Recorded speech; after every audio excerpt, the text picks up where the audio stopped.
I'm delighted to be here. I have heard so many good things about this institution and have wanted to visit for a few years, and I'm so much appreciate my friend, colleague, Austin's invitation.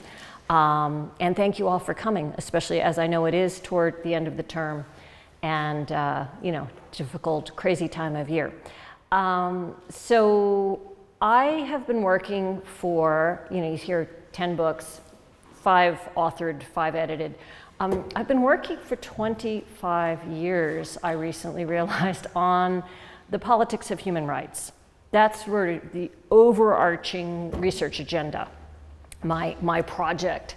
And this book, Speaking Rights to Power, is somewhat of a capstone. It came out last year, or just before last year, because I wanted to put together what I thought I knew about the constant theme of the power of information and communication politics.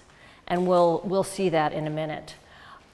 So the choice of the term speaking rights to power is quite deliberate to emphasize how that process works, because I do see that as the often the only resource of the dispossessed, and something that where ideas and ideology and identities have had a concrete material impact on the world around us, including this place here, I think has been quite transformed in recent memory.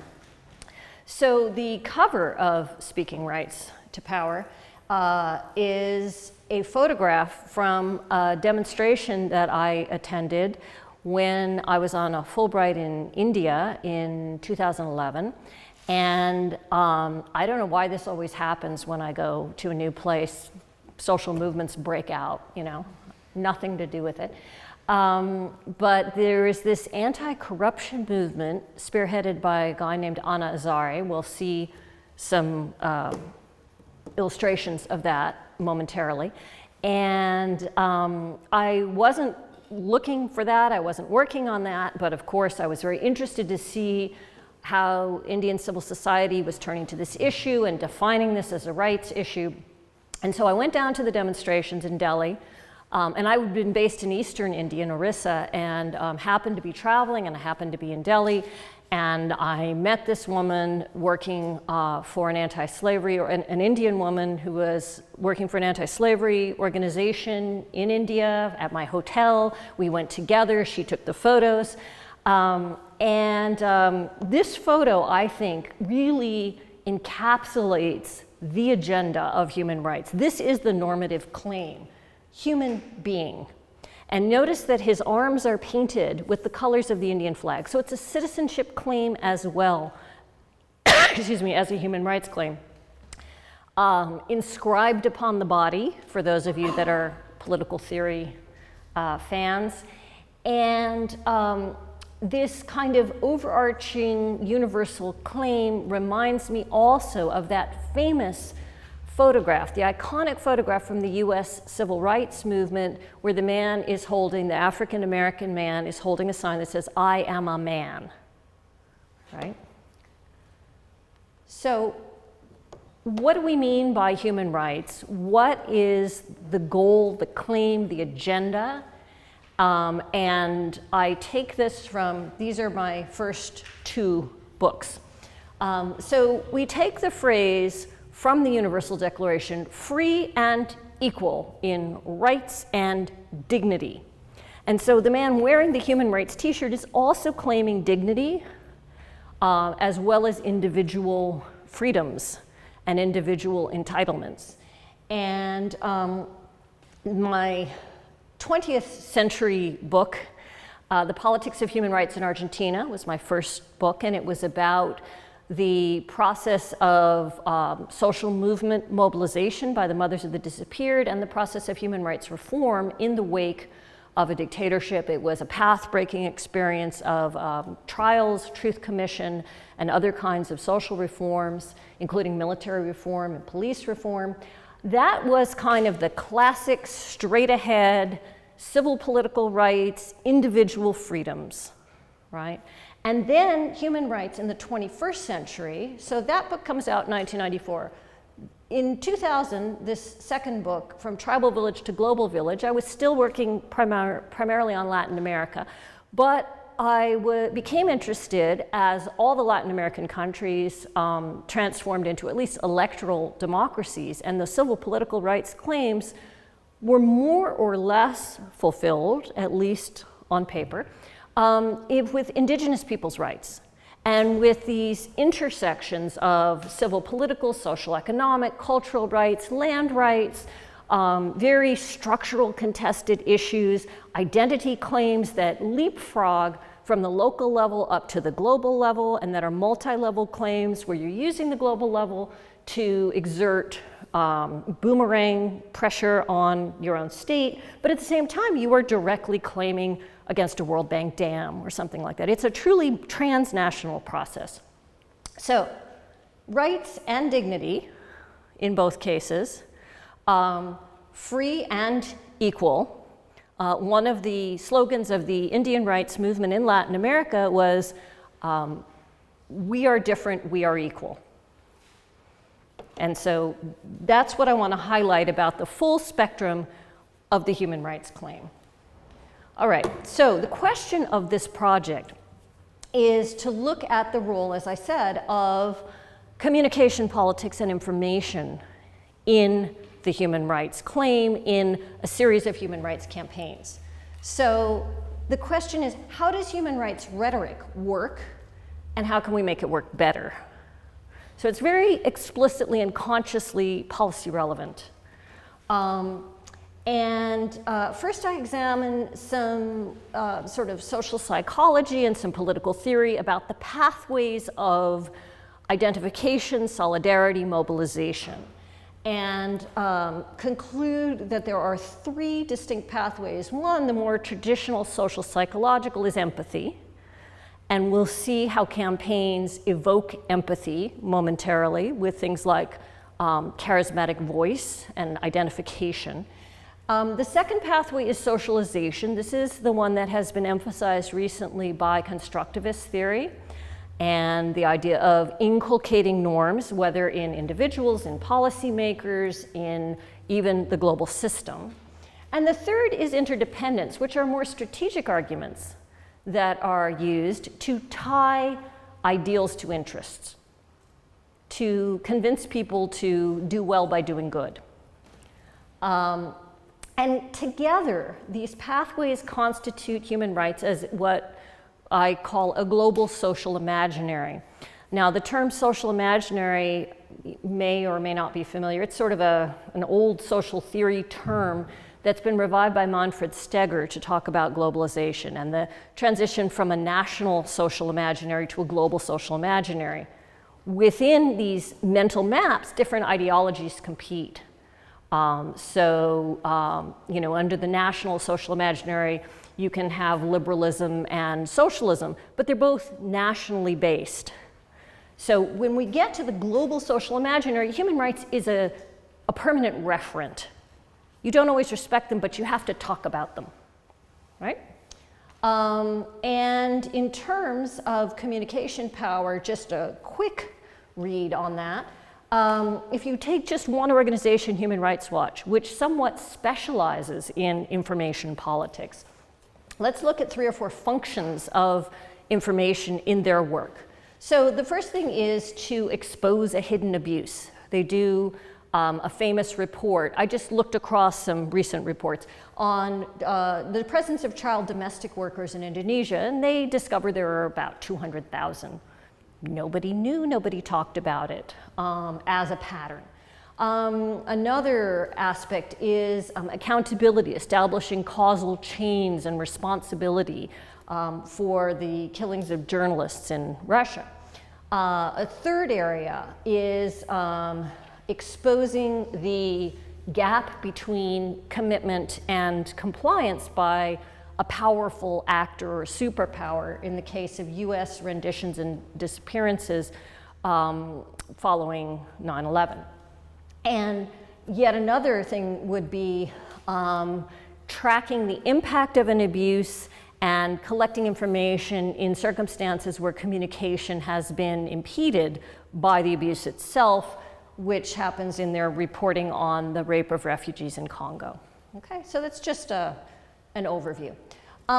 So this is the big theory slide. We start out looking at this issue, Keck and Sickink, with that 1998 book on transnational networks, just point to this issue and say, well, the capacity for human rights impact derives from, actually all kinds of transnational networks, the capacity derives from 4 streams: information politics, symbolic politics, I'm talking about both of those here, leverage, which is material leverage, like sanctions and getting somebody to ban something or intervene, and then institutionalization, like regime change or passing a law. And they say in terms of information politics and symbolic politics, they start to think about this, and they say, well, you're going to have more success if there's visible harm to innocent victims. So I'm going to pick up on this and take it down the road, and we'll see what happens. I'm actually going to skip that. Rhetoric and Sickink then also take this through time and look at phases of impact and how these different factors may be more influential. So, for example, information politics may be more influential at the beginning of a campaign because you're raising consciousness, you're revealing a hidden practice, something like that. And then, institutionalization obviously comes down the road toward the end. Okay, and the final factor I want to point to in terms of theory is that we're all thinking now much more about the dynamics of human rights claims that must include non-state actors, that must include claims against corporations, global institutions, governments alike, and that some states are more vulnerable than others to reform and to persuasion. So states that are fairly interdependent internationally and that have social vulnerability, that need or want to identify with the global system, that need or want to be considered members of the family of nations, or going through transitions, are going to be particularly amenable to the power of persuasion and information politics. And we think particularly of Turkey and Mexico. There's a lot of case studies that suggest that. Okay, so what am I trying to do with this? And that's, the whole rest of this is going to be now my work that builds on this. I take a theory of narrative form and say that if we dig inside this visible harm to innocent victims, what actually happens is a classic communications process. Communications involves a voice, message, performance. Communication is performative, media by which it's transmitted, and an audience. Let's look at what aspects of each of these communication elements are most effective. And in order to do that, I look at 26 campaigns in 19 countries and dealing with 5 global issues. Some of these are summarizing 5 or 7 campaigns that I had looked at in my own previous work. And in other cases, for research design purposes, I took on some negative cases. I took on some cases to make sure I had regional variants, that I had issue variants, state and non-state targets, all of that. So try to have a balanced perspective. And what am I looking for? I'm looking for impact, and impact is measured as a spectrum from recognition to solidarity to reform. Voice. What is it? How does it work? So the globalization of charismatic voice. The text are cases that I look at in the book, and as I go through these elements, what I've done is I've listed the cases or the aspects that I cover in the book, and then I've added a bonus. In most cases from my current project, which has been emerging since the book came out, which is about global patterns of violence against women. and global campaigns claiming rights in these scenarios. So we start with Malala as the bonus, globalization of charismatic voice, a condensation symbol of a widespread chronic issue, a personalization, putting a face on the issue. So in terms of what counts, what works for charismatic voice, the first sort of voice that is tremendously influential is heroes, creating heroes in a condition of chronic oppression. And Nelson Mandela is a perfect illustration of this. He was consciously chosen, selected by the ANC, which had a more collective leadership prior to his emergence. They decided to concentrate on Nelson Mandela as a political prisoner. There were other political prisoners, but Nelson Mandela had a combination of local credibility, international salience, personal persuasive power. He literally spoke the language of the oppressors. He taught himself Afrikaans in jail. And he translated, he bridged. He also embodied dignity in a situation in which African men were systematically dehumanized by apartheid. So that was also symbolically very important. And the way he dressed and his stature, all of that was important. And we can trace episode by episode how the presence of Nelson Mandela would sort of tip the balance in particular struggles. Another position is martyrdom. And so the mothers of the disappeared that I studied in Argentina have now morphed and diffused into a worldwide repertoire of families of victims and of, reclaiming the dignity of victims, or now we say survivors of human rights abuse, if they do survive. But another kind of expertise position comes out of, Max Weber and the status of professions as designated credibility. And I also look at sometimes when expertise is combined with witness. That's why Doctors Without Borders is so influential. And that taps into the tradition of the International Committee on the Red Cross, which the oldest human rights movement originates from a witness position. Like Malala, the Dalai Lama personifies a complicated struggle. And let's move on. Okay, so I also, after each segment, will show you an illustration of how this element of human rights rhetoric has actually achieved something or made a difference in a human rights issue. And again, most of that is from the current Violence Against Women project. So this is Maria da Pena. Who is Maria da Pena? She is a pharmacist who was a chronic victim of domestic violence, survived the second assassination attempt of her husband, and finally escaped from him, but was rendered paraplegic, left in a wheelchair.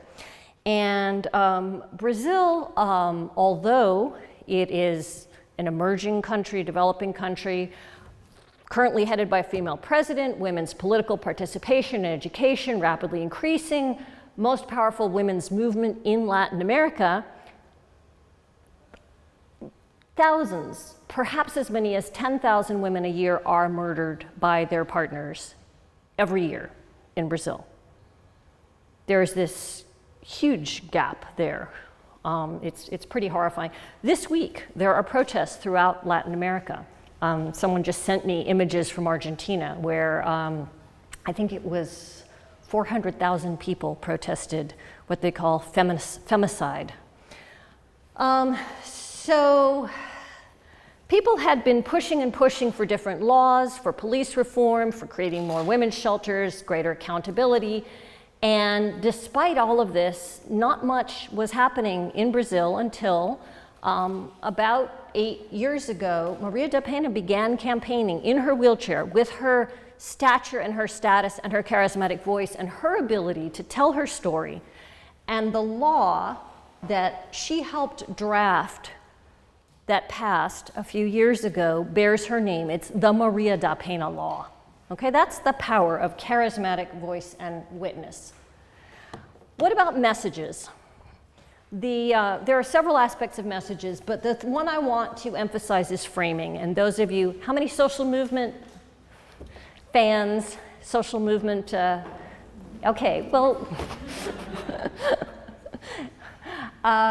anyway, so there is a long-established school of social movement theory that looks at the power of frames. What do you call something? How do you label it? What difference does that make? First, of course, we have the power of established frames. So the clearest example is if you can label a human rights abuse as a genocide, right? Why do people struggle about whether something is a genocide or not? Because once you stick it with that label, you evoke mobilization, solidarity, worldwide awareness, and legitimacy of intervention in the UN Charter, and a much greater probability that you will get some concrete material leverage on the situation. Another aspect is telling a causal story, and I'm going to leap down to the bottom line here. There was quite a struggle to get Darfur recognized as a genocide, and we can look at a completely contemporary situation in Congo. Far greater numbers of people being killed. They're both terrible. And Darfur is typed as a state-sponsored genocide, even though most of the perpetrators are non-state actors. And even though there are some ethnic divisions, but it's not, that blurs a little more than you would think if you really look at it. And in Congo, there are state-sponsored paramilitaries who are committing some of the abuse. But Congo's typed as chaos, Darfur's typed as genocide. So we can't get our heads around a causal story in Congo, and that blocks response for a long time.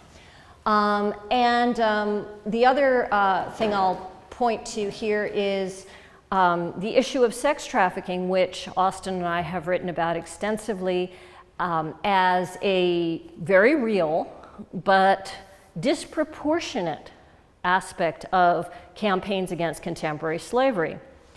And one of the reasons for that is that there are literally poster children. It's much more visible and symbolically powerful.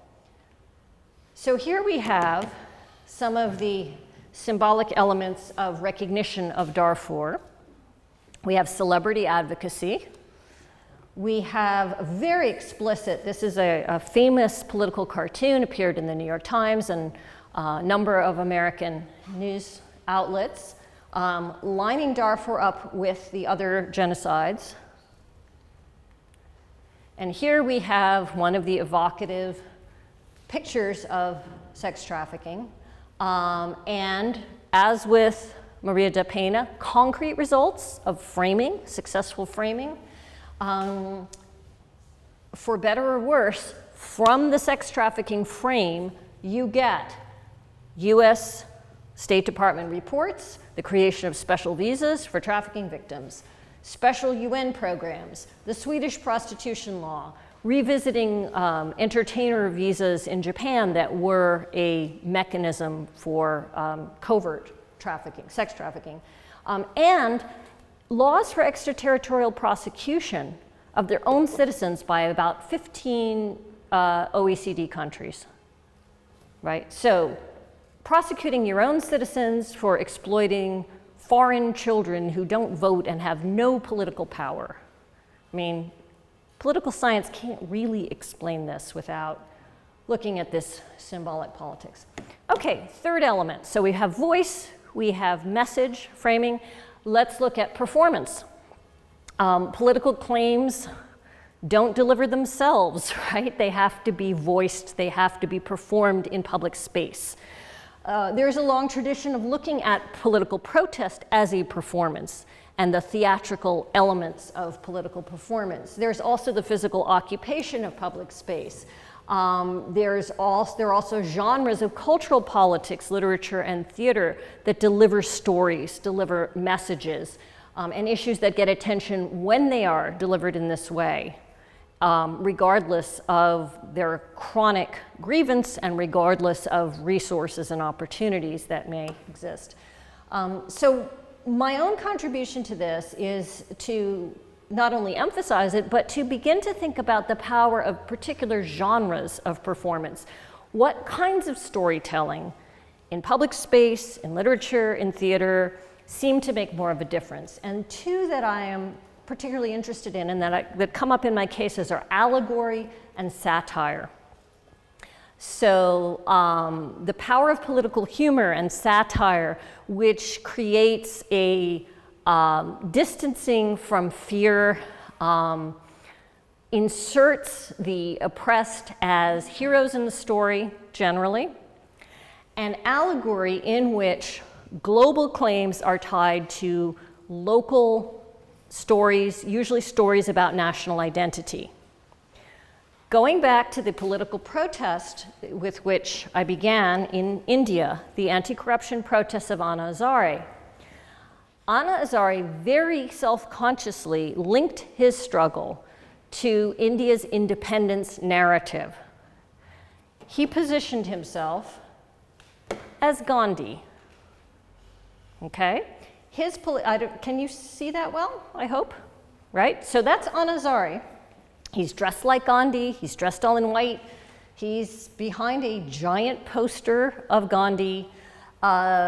He labels his campaign as the second independence struggle, which really repositions corruption from a kind of tolerated, informal practice to an offense against national dignity and worth, and a rights issue, which it is.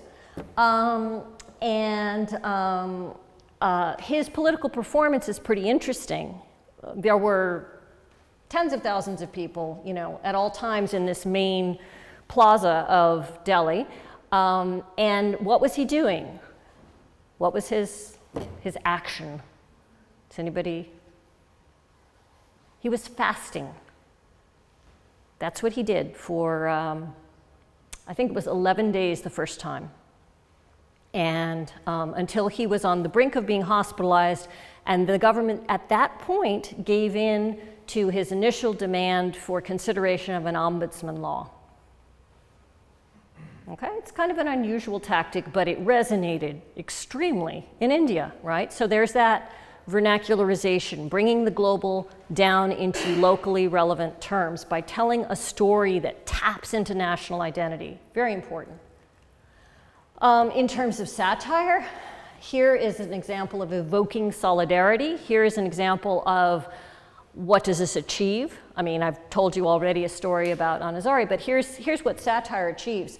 Of all the protest movements and forms of dissidence in contemporary Russia, we know that journalists get assassinated. There are all kinds of forms of repression. Pussy Riot has sort of survived, even though they were jailed. They were eventually released through huge international pressure, right? So this is a Free Pussy Riot solidarity protest in London. Notice the evocative garb. Everybody could identify with this. Notice also what's painted on their arms, the Amnesty International symbol, the candle and the barbed wire. Okay, fourth element, global media. Now, it's clear that you need media to deliver messages and to use information politics. I think we've all become a little bedazzled by the contemporary use of new social media, and certainly in the wake of the Arab Spring. We were thinking for a while that this had some sort of magic multiplier power. It does have some power. But of course, it is also subject to repression, and it does have its limits. And remember that these elements all work together. The more elements you have, the better. Nothing stands alone. The negative case here, Kony 2012, I took on precisely because it is media without message. Or the message was wrong, actually. The message was completely mistaken. So this is the cautionary note. Media does not stand alone. You need also to have message and so forth.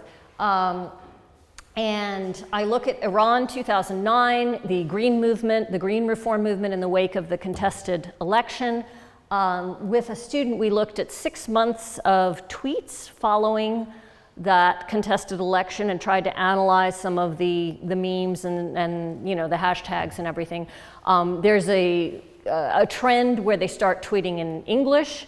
There's a trend where they create more and more rights-based and democracy-based claims. So initially, there's sort of a diffuse set of claims that include democracy, Islam, socialism, all kinds of things. And within a few weeks, it funnels down into very rights-based claims, citing international norms very frequently. And there is a particular symbolic use of a martyred young woman, Neda Sultan, who was assassinated by the authorities in Iran. She was not even a political activist. She was a music student. I mean, she was a modernizing young woman, but she was pretty much in the wrong place at the wrong time, and you'll see in a minute her image appearing. But before I show you that image, I want to stress that I've tried again to advance our understanding of what it is about media, what kinds of media, what works in media. And it is a combination of diffusion, interactivity, and the introduction of new voices. Now, this can come through old media. There are places where radio is tremendously powerful, okay, because the diffusion is most important in some struggles. The interactivity is what new media and social media give us, and in other places, that's more important. So, tweets heard around the world. So there's Neda, and there's a demonstration, as you can see, in Paris with her image, and the hashtag Neda had, you know, millions of hits. But here's a more contemporary and part of the Violence Against Women project. So in Brazil, the same place where the nice, respectable pharmacist survivor, right, Maria da Penha, is campaigning against domestic violence, there's also a lot of rape in Brazil.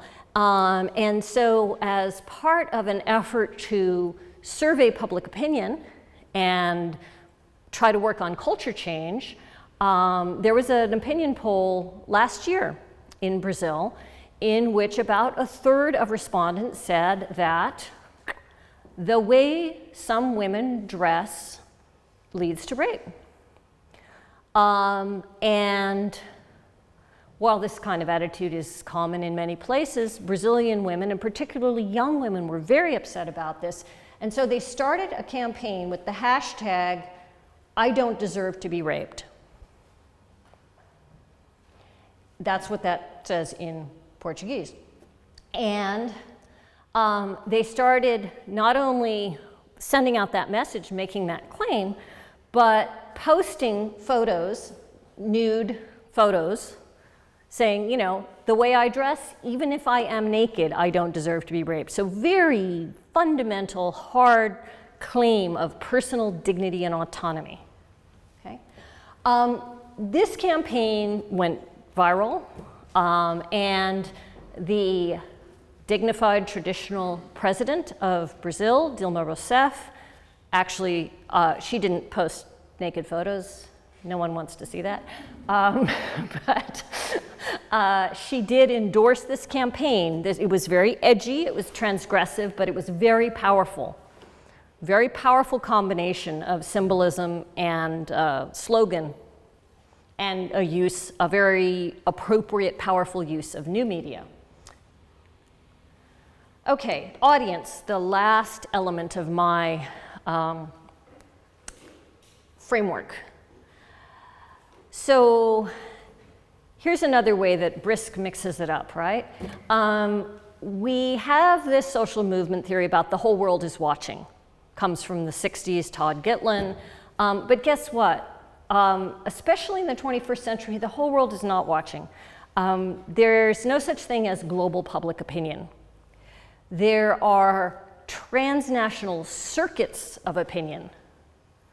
There's UN opinion, there's OECD opinion, there are other kinds of circuits of it, there's, environmentalist opinion, right? So I'm trying to systematize that as well.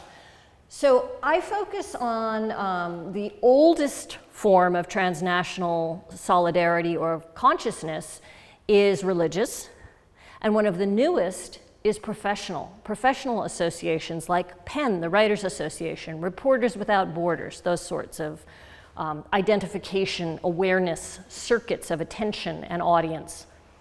And what I also try to look at is bridging narratives. So this is where you have separate groups or campaigns that have an experience that can be framed in the same way. So, for example, as I was looking at the Darfur campaign, I noticed a disproportionate presence of American Jews and American Jewish organizations.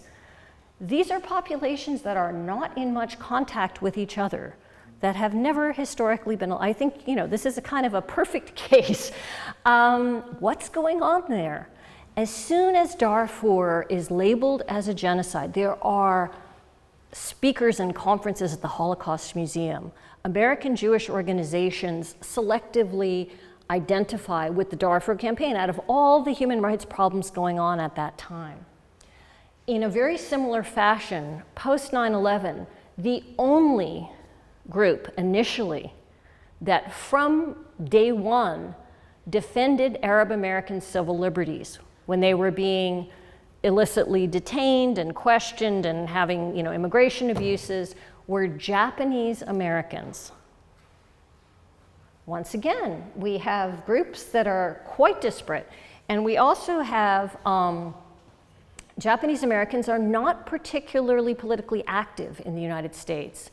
The Japanese American Citizens League was last heard from in the late 1980s when they secured reparations for World War II era detentions of Japanese Americans. And I interviewed the head of the Japanese American Citizens League, Floyd Mori, and he said to me, I woke up on September 12th and I said, I don't want them to do to Arabs what they did to us. Immediately, there was a recognition. Wartime security, hysteria, illicit detention, civil liberties abuse, right? And it mobilized that population.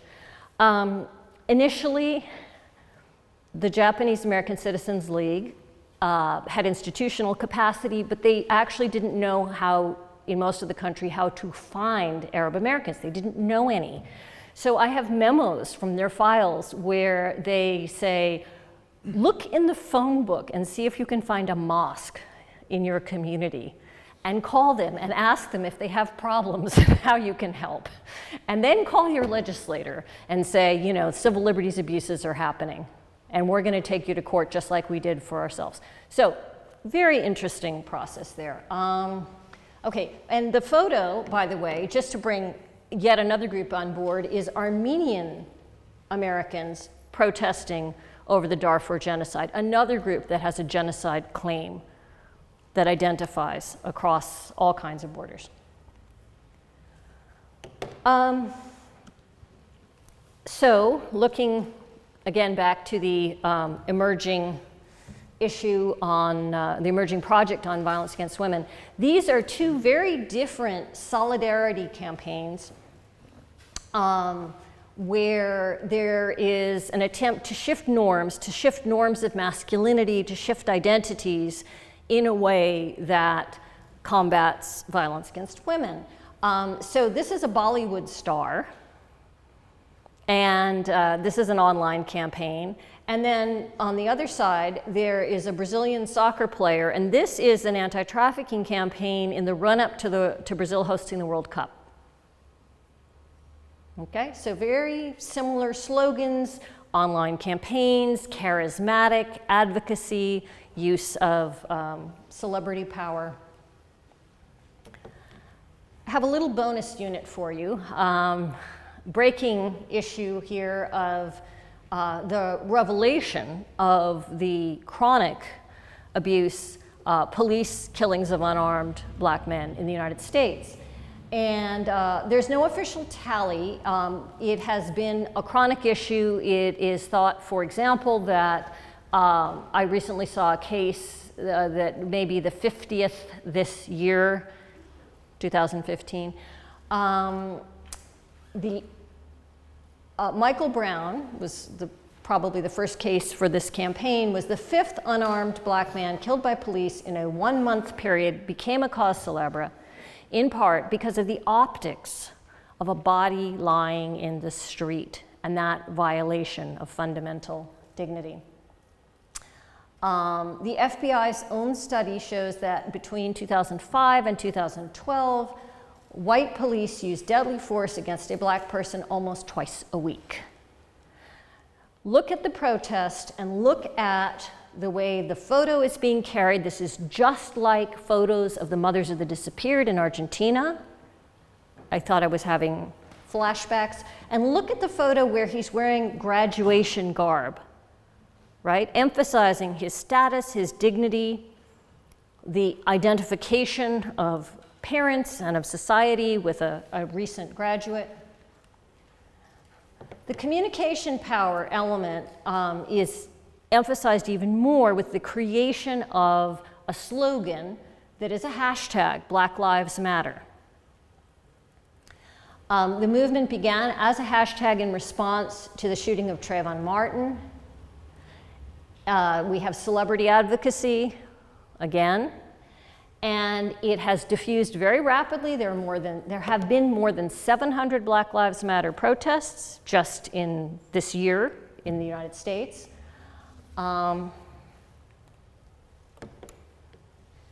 It has also become an international movement, and there are now chapters as well as in the US, in Canada and in Ghana. It has created an audience of multiracial youth, and a little later on, the big human rights organizations, they weren't promoters of this. They got on board later on, but they are now part of the coalition, like Amnesty. Look at this photo and look at the identity of the participants, and they are saying, it's a little dark there, this is not a moment, this is our movement. So there's clearly an investment in ongoing mobilization, there's cross-racial solidarity, and I want to also emphasize that this framing, visible harm to innocent victims. So reclaiming the innocence of formerly stigmatized and criminalized black men is huge symbolic work in the contemporary United States. In terms of results, it's a little early to tell, but the protests did push the Department of Justice to the systematic investigation of racial bias in Ferguson, Missouri, and great changes there. There has been now funding for body cameras for police throughout the United States from the federal level. And it is pretty likely that the Black Lives Matter movement will play a big role in the 2016 election campaign. So we do see, again, the impact, the spread, the diffusion of this movement. In sum, I promised 44 minutes. In sum, what do we want to do if we want human rights rhetoric to matter more? We need to personify issues and struggles. We need to look for appropriate and evocative and resonant frames. We need to consider the dynamics of performance and what kinds of performance are most effective in a particular context. We need to, and I'm slipping this in, but we can talk more in the Q&A. We need to deliver messages that stress humanization, because human rights abuse is always about dehumanization. So rehumanization is the fundamental task of any human rights campaign. That stress connection between the audience and the victims, and that suggests a solution, something you can do. We need to look for media that have both reach, voice, and a response capacity that aren't passive. And we need to construct cosmopolitan coalitions. So there is no such thing as global public opinion until we build it. And the closing photo is, can you see?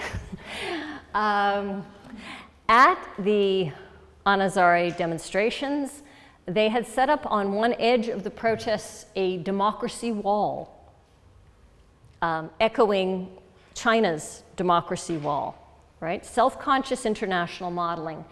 And 90% of the people there were Indian, but there were a few foreigners, mostly journalists, a few people like me. And so whenever they spotted someone who was visibly foreign, they dragged us over to Democracy Wall and asked us to sign our names as a showing of solidarity. And so there I am, participant observation, being the change I wish to see. Thank you very much. I look forward to your questions.